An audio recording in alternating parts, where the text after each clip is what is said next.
Blessings, everyone. Thank you so much for joining the channel today. I'm Dane, your host. Hope you're doing well wherever you may find yourselves. Today is my review of the new Ace Frehley album, 10,000 Volts. So let's go ahead and jump right in. On drums, we have Anton Fig, who I consider the fifth member of KISS. For all those times he filled in for Peter and other occasions, right? He fits nicely in on this album. Him and Ace have a nice chemistry, I think. As far as Anton Fig and Ace goes, I don't know who else, however, is playing on the album. We also have Steve Brown from Trickster, brought in to do the writing or co-writing with Ace. I'm not sure if he's involved in the producing. Now, let's go into track by track. The first song is the title track. It is the opener, 10,000 Volts. It's very anthemic. It's what you expect, however, perhaps too much of what you'd expect from Ace Frehley. And in other words, we've seen and heard this movie before, so to speak. Still, it is a fun song, but I am torn because on one hand it's fun, and yet I've heard this before. It's a little worn, a little dated, maybe cliched perhaps. So I like and don't like the song. Next is Walking on the Moon. It's slow, it's boring, it's meandering, it's lackluster, kind of goes nowhere. I don't like the song. The next track is Cosmic Heart. I like the chorus, but nothing else appeals to me. There's really nothing else here to like for me personally. The fourth song is Cherry Medicine. Now, this is a song I really like. Great opening riff. It's a fun song. You have a great solo. I like the solo quite a bit. And overall, the song is quite good. I do like it. So, there's that. The next song is a song that Ace has been talking about off and on, putting on a solo album, and he never has up until this point. I'm talking about Back Into My Arms Again. It's a demo going back perhaps 25, 30 years that fans have been wanting. So fans, it's here. Is it perfect? No, but it is quite good. Again, it's an album track fans, including myself, have been wanting for a very long time. He said he wanted to complete it. Here it is. It's a nice ballad. It's a nice treat. It's one of the highlights of the album. Next is a great song. It's the best song on the album, called Fighting for Life. It's the gem of the album. It's very memorable. His voice here is the best on the album so far. Well, totally, I mean. As far as the whole album goes, as far as Ace's voice goes, it sounds the best on this track. Great riffs here, great solo. It's the heaviest and crunchiest song on the album. It's great, as I said. Next is the song Blinded. Like the riffs here, but not much else to rave about. As far as Ace's voice goes, I'll talk about more in the overall section of the video. Here is where he definitely needs someone else to sing, because perhaps this was the last song recorded, I don't know, but he sounds like he's really struggling to sing here. So, not a song that I like. Next is Constantly Cute, the 8th track. This is just plain bad. I don't like it at all. The 9th song I love. It's called Life of a Stranger. It's different. You have a bluesy piece here from Ace. Not really known that much, if at all, for tracks of this nature. I'm loving the song. Great bluesy solo. Great bluesy song overall. It's different. It's very cool. Up in the Sky is the 10th track. Also a song I like quite a bit. Have a great intro here. Love the solo. It's good or very good. It's not great, but it is good or very good.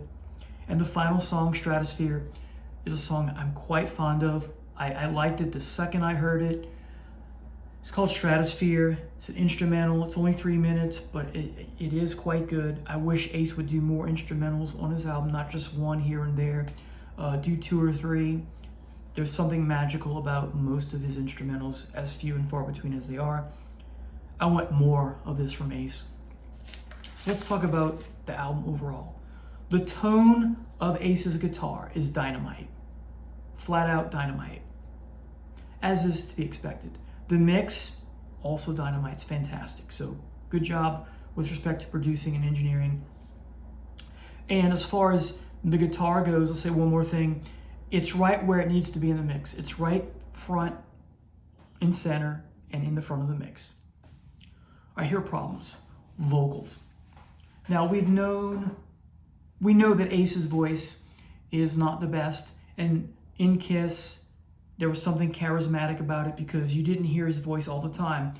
Paul and Gene were the two breadwinners when it came to vocals for the most part, and once in a while Ace and Peter would sing. And what we liked about those early Kiss albums, especially up until the two members left, that we would get a treat of their vocals. You have Peter Criss's raspy vocals that were endearing to our hearts, and Ace's kind of raspy New York edginess sung in a higher register. Still kind of that talking, singing, but here it's lost its charm because of age. And it's not a criticism of Ace with respect to that. That's normal. But the criticism is bring someone else. Bring Peter in for a song or two. Bring an outside vocalist who has that raspy kind of New York charm that Ace used to bring to the table. So age has caught up with Ace here, and so that again we like that singing talking style from when he was in Kiss and earlier solo stuff, Frehley's Comet, that sort of thing, because it worked. It's lost its charm again because of age. Bring someone else in. And the other tie to the vocal problem is because he's vocal duty and playing guitar, it doesn't allow him to stretch as a guitar player like he did with Kiss when he wasn't singing. So if he was allowed to stretch, then he would go off into new waters or experiment. Or Ace is known for having that bag of tricks, like Felix the Cat, right? That magical bag of tricks to dive into and pull from, right? Over and over again. Something magical happened when he did that. Or Ace is up his sleeve, right? Pun intended. He lacks that adventurous spirit here. I don't want to say it's lazy, but it feels like at times he just came up with something on the spot and didn't really draw and think about what he wanted to do. Perhaps too impulsive. Anyway, regardless, it lacks that adventurous spirit. It lacks that creativity, that inventiveness that we know him capable of doing. Anyway, so the problem with the album overall, not just focusing on vocals and other things, the lack of bag of tricks, is just too much of what you expect Ace to do. For the most part, too much of it is just okay. There's 3 tracks that I consider poor, as I said. Overall, there's a little bit that's memorable, but not enough. Now, if we compare this album to the previous solo albums, it's much better, because I did not like the last 2 at all, to be honest. And as far as the 2 covers albums he did, Origins 1 and Origins 2, much of what's on those covers albums are better than here, but also vice versa. There is some stuff here that's better than some of the stuff on the covers. So I thought I'd bring that to the table.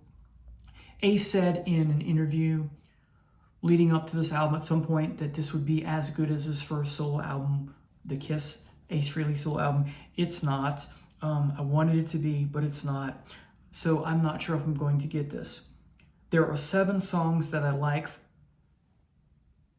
overall, but some of those 7 songs, there are parts that there's something missing that I've spoken about. There's something good about it here, there's something good about it here, but then there's something missing.